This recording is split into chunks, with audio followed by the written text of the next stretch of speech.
Hello, everybody, and welcome back to another episode of the Cup Interviews, brought to you by Cup of Hemlock Theatre.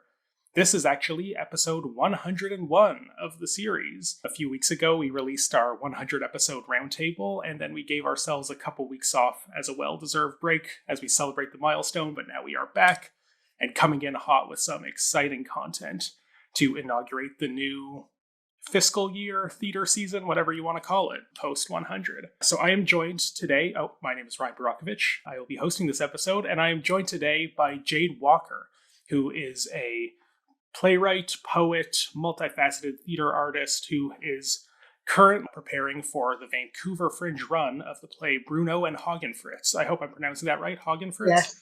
Wow, Yes. You're the first person Oh, really? to pronounce it correctly. Congratulations. Well, this play has been at the Toronto Fringe Festival. We unfortunately did not get to review it in our Fringe Roundup episode, but now we've brought Jade on the show to talk about the piece and be prepared for everything that's coming up, especially with the Vancouver Fringe run. So, Jade, how are you today? I'm all right. I'm okay. I'm surviving. That's the spirit. We're so glad to have you on the show. We got to begin with our favorite question, though. What is in your cup today? So I have a cup of orange pico tea Oh, lovely. in the skull of an ex-boyfriend Okay. who was a demon. Well, then that seems like a good use of the skull. Yep. There are worse uses for a skull. You always hear about those, old Shakespearean actors or directors who always want their skulls to be donated to productions of Hamlet after they die, but I like turning it into a mug a lot better. And in my mug, I have coffee at the moment, and it's in my The Cup. Hey, that's the show we're watching right now. Cool. So, yeah, just to get us started, we're going to talk about Bruno and Hogginfritz in more detail in a little bit, but I'd like to just start with a little about yourself personally as a theater artist.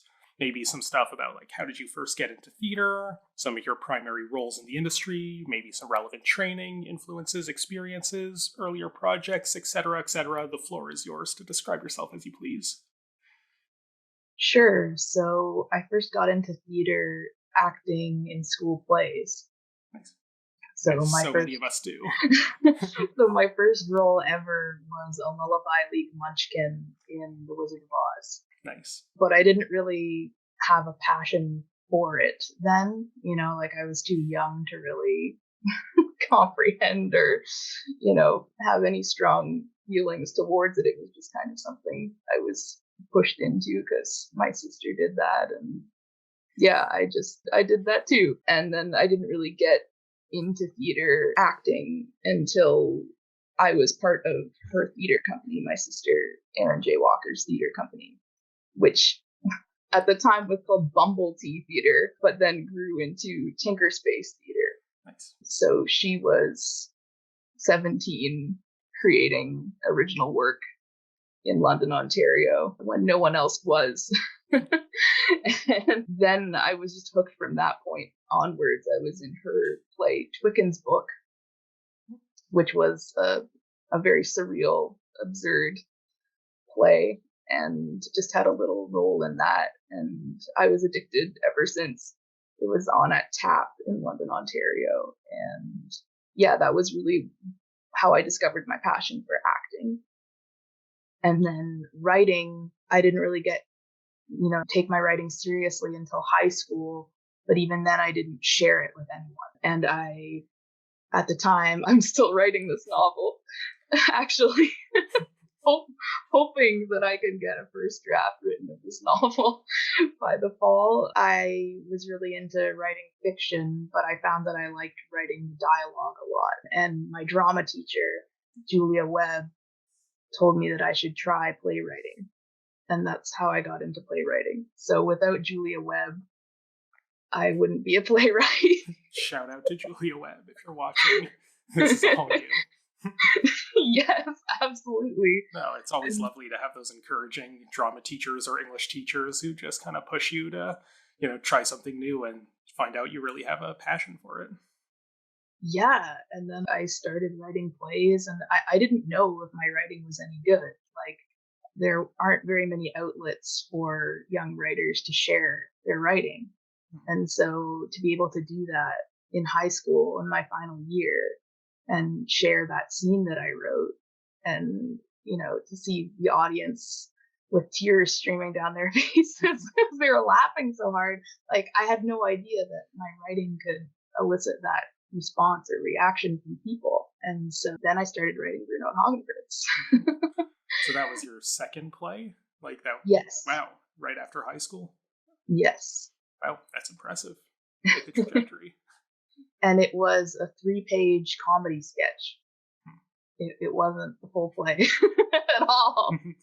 Okay. And then I workshopped it at the Grand Theatre in London, Ontario, which is the biggest theatre in London, Ontario.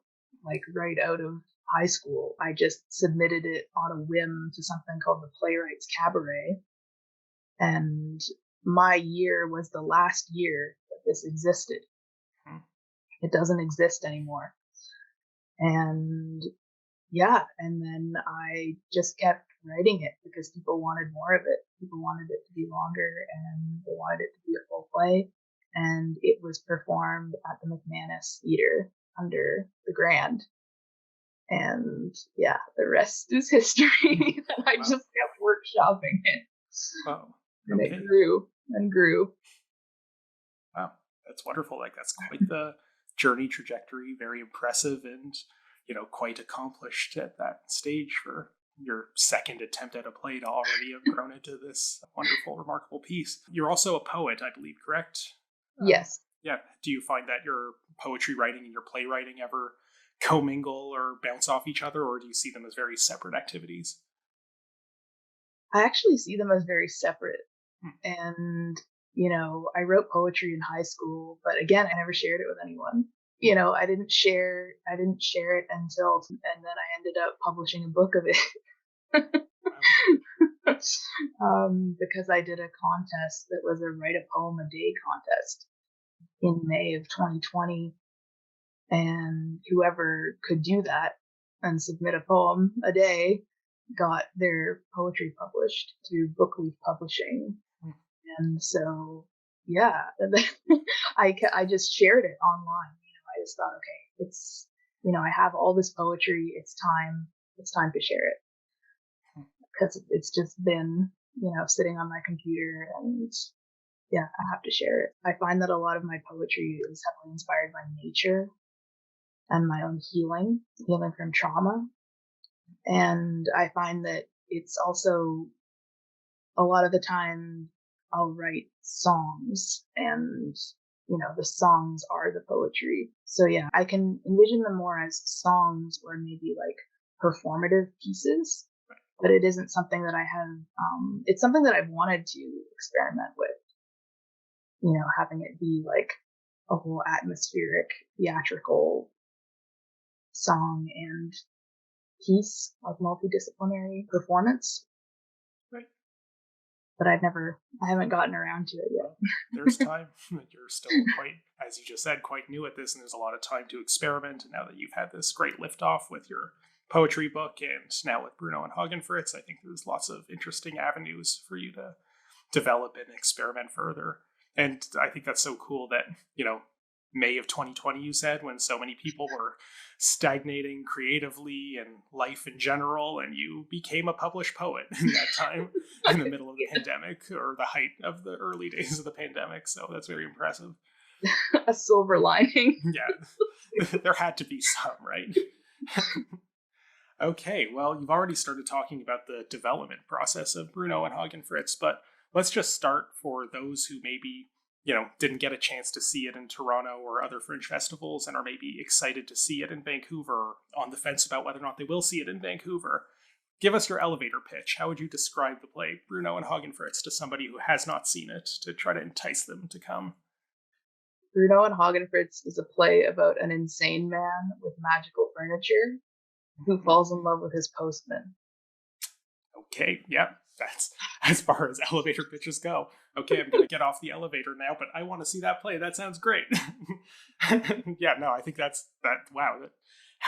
I guess I got to ask, to go into the next question, what inspired you to write that? That's you talked about when you wrote it and how it developed from like something short into the full length play it is now, but where did this idea come from? Falling in love. With a postman? Not with opposed to falling in love and loneliness and depression and struggling with my own mental health and trauma, PTSD, and how that affected my psyche. Okay. Well, thank you for sharing that. And I think, yeah, a lot of people will come see the play and probably, feel certain things, maybe come up with certain, responses, emotions, memories. I guess we should maybe ask now, just this seems like the time while you're talking about this territory anyway, are there specific content warnings that you feel people might find triggering if they're planning on seeing the show? There's reference to sexual abuse in it, so yeah. Okay, so you have been warned. People who might be uncomfortable with that, and we, obviously want to respect and treat theater as the safe space that we all hope it can be. Okay, well, thank you for sharing that. Yeah, so before we get on to the next question, I guess, the title of the play is very striking. Bruno and Hogginfritz, I understand it is just the two characters' names, but they are quite strange names, or at least, well, Bruno is a normal name that has maybe entered the discourse a lot more through things like Encanto lately. Yeah, yes. We don't talk about that. But what about Hogginfritz? Like, where did this title and these character names come from? Or are they just, just my mind? Your mind. Well, I guess that's the best place. You're the writer, that makes sense. So I like I said, we didn't get a chance to see it in Toronto. We had the Cup of Hemlock team, but you did send us a video that was made of it. So I got a chance to watch that before doing this interview with you. And watching it, you maybe alluded to this earlier, but I definitely felt like it belongs, in my mind, very squarely within the category of theater of the absurd, along with like writers like Samuel Beckett or Eugene Ionesco. Do you feel that this is an accurate description of the play? Or if yes or no, in what ways does the piece fit within or maybe even resist that dramatic tradition? Yes, I definitely do think that it's absurd. I would say that it's surreal as well. Dark comedy. As so many absurd plays are. And heavily inspired by British comedy. In particular, Monty Python. Yes. A bit of Brian Laurie, Blackadder. Yes, I definitely got those vibes while watching it. And perhaps this is maybe a little too on the nose a comparison, but Pee-wee's Playhouse also came to mind. I'm not sure how familiar you are with that, but just certain things happening with furniture couldn't help perhaps creating those types of connections. Yeah, the furniture moves itself in this play. So basically, if people are very, strict realists that don't like abstract pieces, maybe this isn't the show for them. No, definitely not. Or genre-bending theater, or multidisciplinary theater. For sure. So this play is produced by Tyler Lionel Parr, who plays the role of Hogginfritz in it, under the banner of his company Figurehead Theatre. So how did that collaboration come about? So Tyler was the first actor to ever play Hogginfritz at the Playwrights Cabaret. Back to the Playwrights Cabaret. And yeah, he fell in love with the role and wanted to produce it. He believed in me. He believed in the play. He loved it so much that he wanted to produce it. And he and I have been talking about touring it for a very long time. So yeah, I think that it was, we were going to in the pandemic.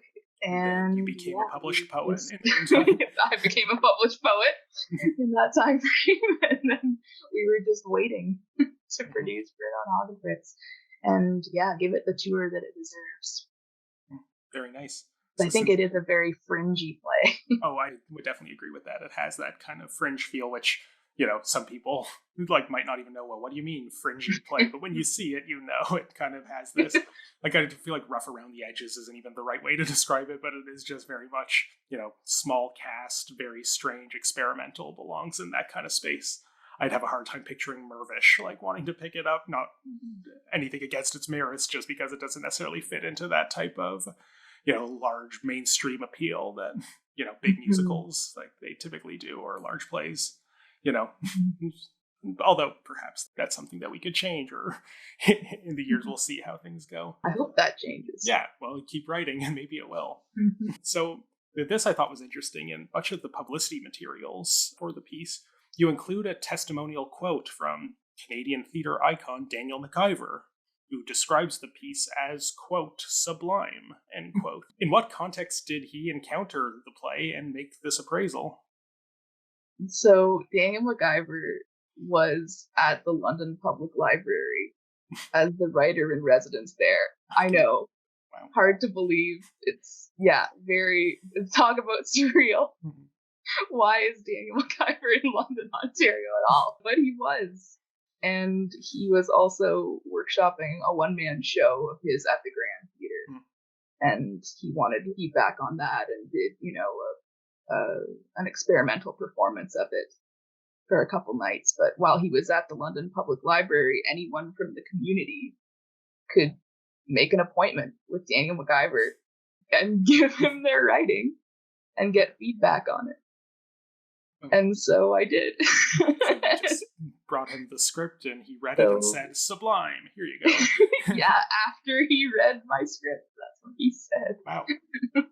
That's really cool. Do you know if he happened to see it at any of the fringes that has happened so far? Or I don't know if he's currently in Toronto. Or... He isn't in Toronto right now. I invited him to it and he said that he would have come see it, but he's in Fredericton. Okay. Fair enough. I know a couple years ago, he was doing his master's at the University of Toronto, where I'm currently doing my PhD. So while he and I have not met personally, we have shared Zoom space at faculty meetings. But because it was during the pandemic, I don't imagine he necessarily even had to be in Toronto to attend the University of Toronto, which was all online at the time. Okay, but shame that he couldn't make it, but very nice of him to give that appraisal. And yeah, I hope he sees the performance of it. Yeah, well, if it keeps touring and finding its place in other houses across the country, hopefully he'll get a chance one day. Maybe you should go to Fredericton next. Yes. So I wanted to ask a bit about, because you're, in addition to writing it, you're also the director of the play, or at least this production of it. So how do you find the experience of directing your own work? So I never thought that I would be a director ever. I thought that creatively, I was always a piece of the puzzle, but I was never orchestrating it. Could never see the full picture of a show, and I just thought that was too much responsibility and that I wouldn't be able to do that. And then I started directing my own work in Toronto and loved it. Okay. And again, I got hooked and I had to keep doing it. And I think that I would definitely be more uncomfortable for me to direct someone else's writing. I enjoy directing my own writing. Yeah. I really like it. Yeah, no, it makes sense, especially with a piece this abstract where you maybe would be a little more reluctant about handing it off to someone. Will they get exactly what you're going for? Can they picture the images that you've very clearly pictured when you wrote it down? Yeah, I think with a piece like that, it makes perfect sense that you would want to at least on this first foray, try handling it for yourself. Would you be open to letting others direct it down the line if someone else says, oh, I love that play, but I want to do a completely different twist on it? Would that be something you'd be interested in? Yes, yeah, of course. I'd be open to other directors directing it. Yeah, that's good. Mm-hmm. And do you think you might direct your own plays that you might write in the future? Or will you always kind of want to take hold of the first productions of them?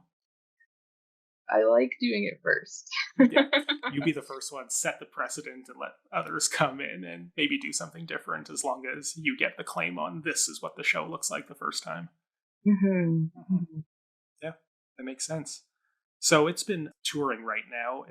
Was Toronto the first stop on the tour? Yes. Yeah, and then it's going to Vancouver shortly after this interview goes live. Were there other stops in between? Did I read that correctly somewhere? No, so we were gonna try to do Victoria Fringe. We were waitlisted for it, but we didn't end up doing that. So when it was in Toronto, it was at the Tarragon Theatre main space, which is a dream venue of mine. Yeah. So yeah, that was amazing.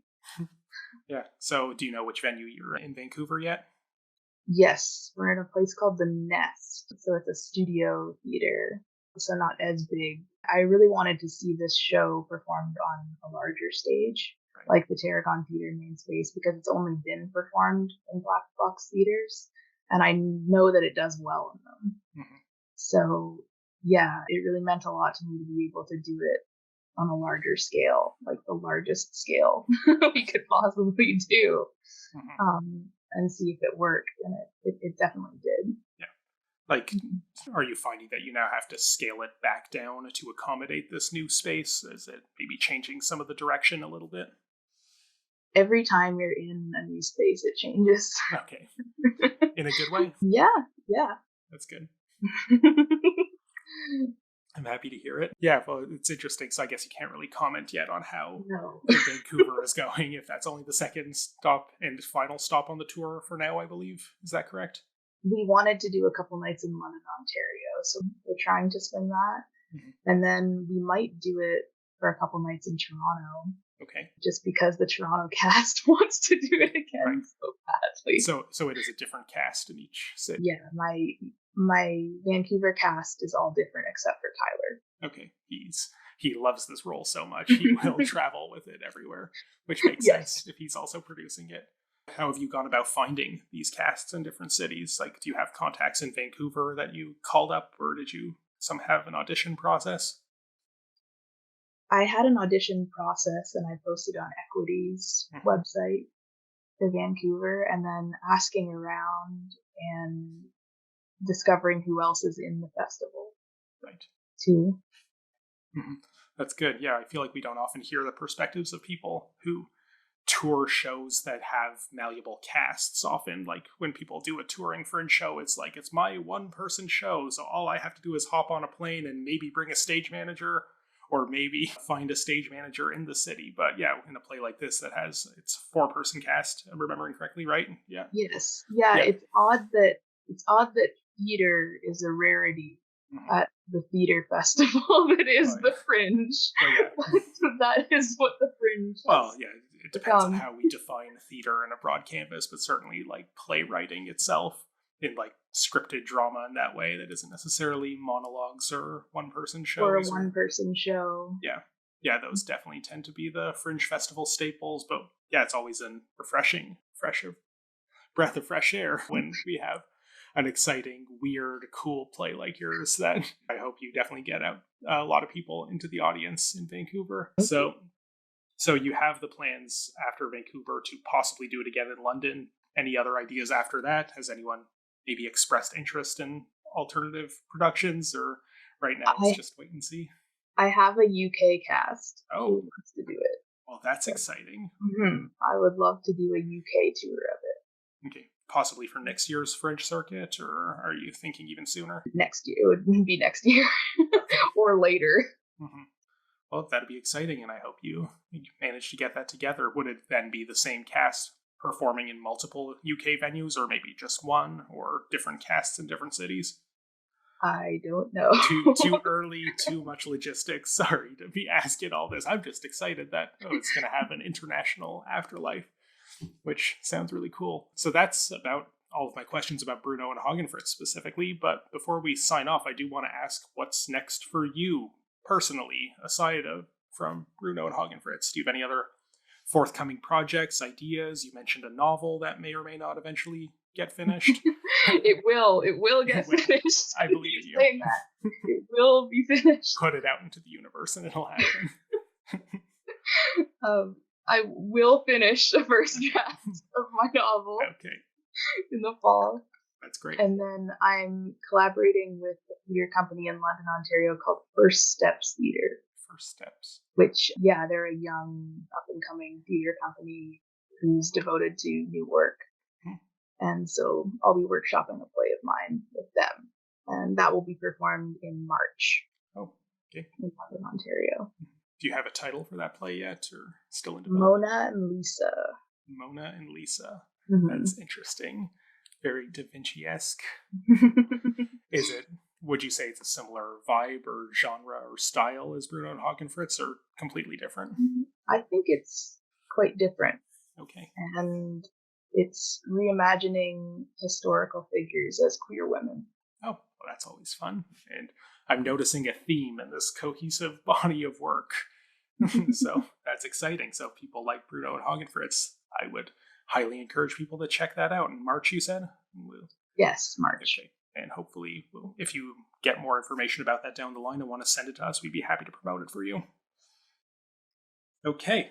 Well, that's about all the main questions I had. Jade, thank you so much for talking to me, and I look forward to seeing what more becomes of your career, just as it's like blasting off in very exciting ways. Break legs in Vancouver to the cast, but also to you for having to direct and promote and produce the piece. Yes, you can buy tickets on Vancouver Fringe's website. Okay, we'll put the link to that in the description of this episode. And my Instagram is Jade Angel Mind Freak. Jade Angel Mind Freak. Okay, we'll put that in the description as well. So thank you so much. This has been such a lovely conversation, and really wishing you the best and great longevity for the show and its cross-country but also possibly international escapades. Thank you. Okay, so that's it for us. Once again, this is Ryan Borochovitz from Cup of Hemlock Theatre. If you like what you just listened to, follow us. We are at COH Theatre on all platforms. If you're watching this on YouTube, like, share, subscribe, do the YouTube stuff. If you're listening to this as a podcast, do all the podcast stuff. You know the drill. Once again, thank you so much to you, Jade, and break legs. Have a great night, everyone. Take care. Thank you. Bye.